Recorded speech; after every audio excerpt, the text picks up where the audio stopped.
السلام وليداتي، لاباس عليكم؟ نتمنى تكونوا على خير وانتم كتشاهدوا هذا الفيديو. ان شاء الله كنرحب بجميع اصدقاء القناه، مرحبا بكم والف مرحبا، ونتمنى من الله يعجبكم اقتراح اليوم. وشكرا بزاف على دعمكم ليا وعلى التعليقات الطيبه اللي كتخليو في حقي، جزاكم الله خيرا والتوفيق للجميع يا رب.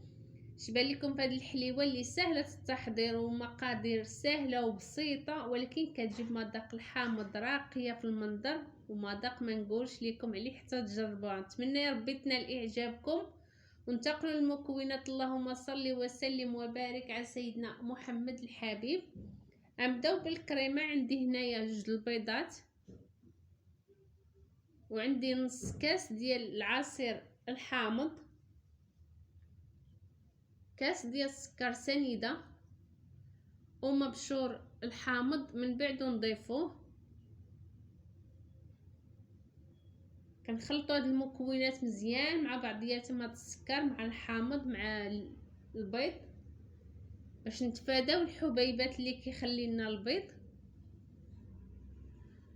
ونديوه فوق البوطه. من بعد ما نحركوه مزيان نديوه فوق البوطه على نار هادئه، ونستمروا في الحركه البنات، ما نحيدوش يدينا حتى يبدا يدير لنا الفقاعات.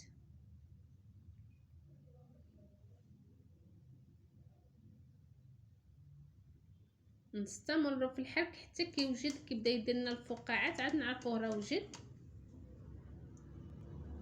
هنا الكريمه ديالنا البنات من بعد ما وجدات كتكون هكا سائله، فيها الحبيبات لا والو.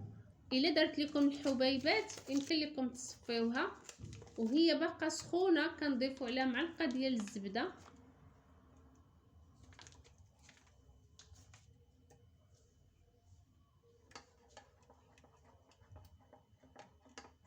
وكنحركوها. وباش هاد الكريمه تبقى لينا عاقده وما تسيحش لينا في الحلوه وما تهبطش لينا من الجناب، غادي نضيفوا ليها واحد المكون اللي يخلي هاد الكريمه تشد راسها او تماسك. نضيفوا ليها شوكولا بيضاء. هاد الكميه اللي شفتوا عندي غادي نضيف ليها 2 قطع ديال الشوكولا بيضاء باش تخليها تماسك.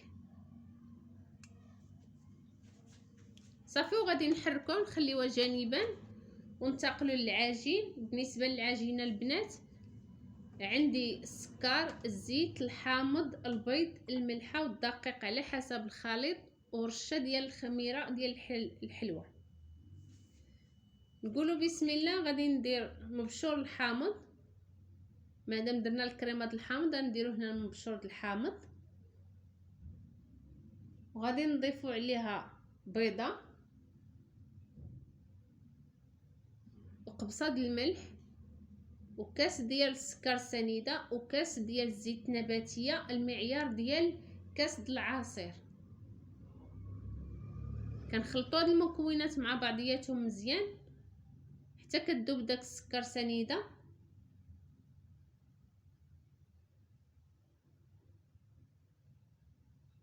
عاد كنضيفوا الدقيق تدريجيا على حسب ما عطيتكمش الدقيق، على حسب واش كاين الدقيق اللي كيشرب السوائل والدقيق اللي ما كيشرب السوائل. هنا زدنا 4 معالق ديال خميره الحلويات، 4 معالق قليله البنات باش ما تخمرش لينا. صافي، وكنستمر هكا حتى كيختفي هذاك الدقيق. العجينه خصها تكون لينه وناعمه من الفوق.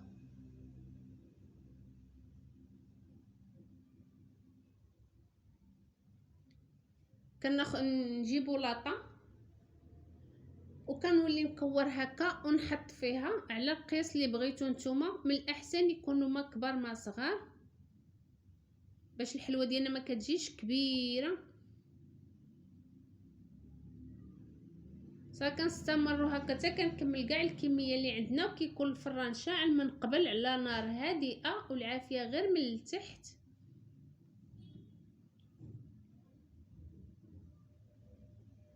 ملي كنكمل كنجيبو هكا شي غلاقه وكنديروا هاد العمليه هكا باش كديرنا دوك الحفر اللي الوسط.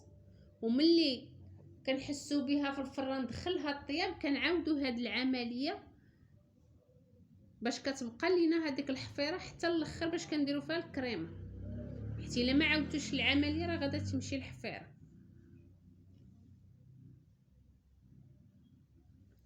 وهذه الحليوه ديالنا من بعد ما طابت خصها تكوني هكا غير مذهبه.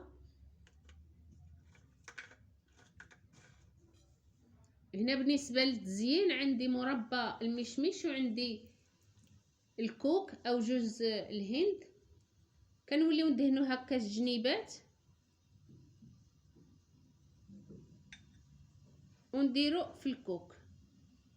بالنسبه للناس اللي ما كتحبش الكوك او ما كيعجبهاش مذاق الكوك، يمكن لك تبدليه بالشوكولا مبشور او الشوكولا اللي كتباع حبيبات، يمكن لك تبدليه بالكاوكاو ايفيلي او اللوز ايفيلي. حنا درنا هاد الوصفه بسيطه باش يمكن اي واحد يوجدها.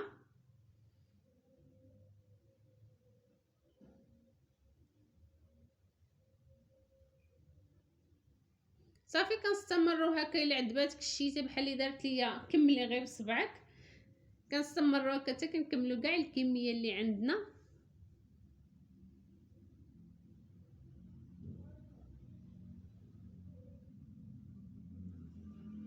انا كميه درتها بالكوك وكميه درتها بالشوكولا مبشور. جبت الشوكولاط وحكيته في حكاكه الغليظه ودرتو في مكان الكوك، حتى هو عطى مذاق ومنظر زوين.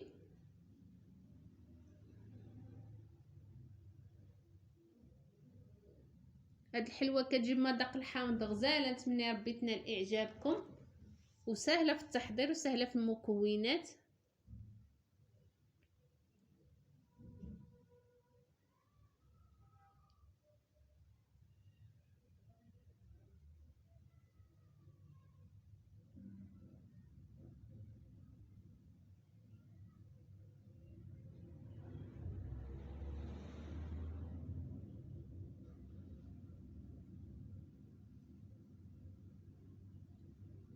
هنا من بعد ما كملنا كاع الكميه اللي عندنا، هذه الكريمه كتولي بهذا الشكل هذا. مازال غادا تزيد تقصح. وكنجيبوا هاد الحليوه وكنبقاو نديرو هكا راس معلقه في الحفيرات.